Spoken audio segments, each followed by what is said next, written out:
രണ്ട് ഏഷ്യൻ രാജ്യങ്ങൾ തമ്മിൽ വമ്പൻ യുദ്ധം ആരംഭിച്ചിരിക്കുന്നു എന്ന റിപ്പോർട്ടുകൾ പുറത്തുവരുന്നു. തായ്ലാൻഡും കംബോഡിയയും തമ്മിലാണ് യുദ്ധം ആരംഭിച്ചിരിക്കുന്നത്. നമ്മൾ സ്വാഭാവികമായിട്ടും ഞെട്ടിപ്പോകും. കാരണം റഷ്യയും യുക്രൈനും യുദ്ധം ആരംഭിച്ചിട്ടുണ്ട്.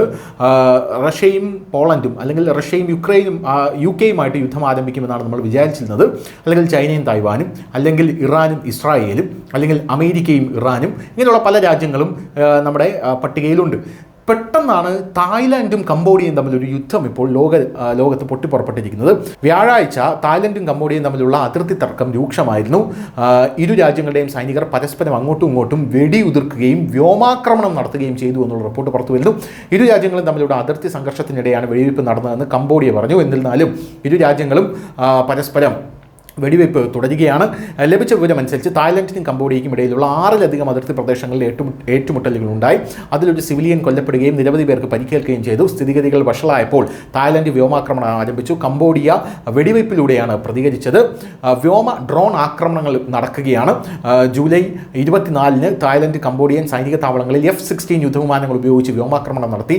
ഇത് ഇരു രാജ്യങ്ങളും തമ്മിലുള്ള സംഘർഷം വർദ്ധിപ്പിച്ചു. അതിർത്തിയിലെ തർക്കമുള്ള പ്രദേശങ്ങൾക്ക് സമീപമാണ് ആക്രമണങ്ങൾ നടത്തിയത്. കംബോഡിയയും ഡ്രോണുകൾ പ്രയോഗിച്ചിട്ടുണ്ട്. റോക്കറ്റ് പീരങ്കി ആക്രമണങ്ങളിലൂടെ തായ്ലൻഡ് പ്രതികരിച്ചു. സംഭവത്തിൽ 40,000 പേർക്ക് പരിക്കേൽക്കുകയും ആക്രമണത്തിൽ 9 പേർ കൊല്ലപ്പെടുകയും ചെയ്തു എന്നുള്ളതാണ് നമുക്ക് ലഭിക്കുന്ന വിവരമെന്ന് പറയുന്നത്. തായ് പട്ടാളക്കാരാണ് ആദ്യം വെടിയുതിർത്തത് എന്നാണ് അറിയാൻ സാധിക്കുന്നത്.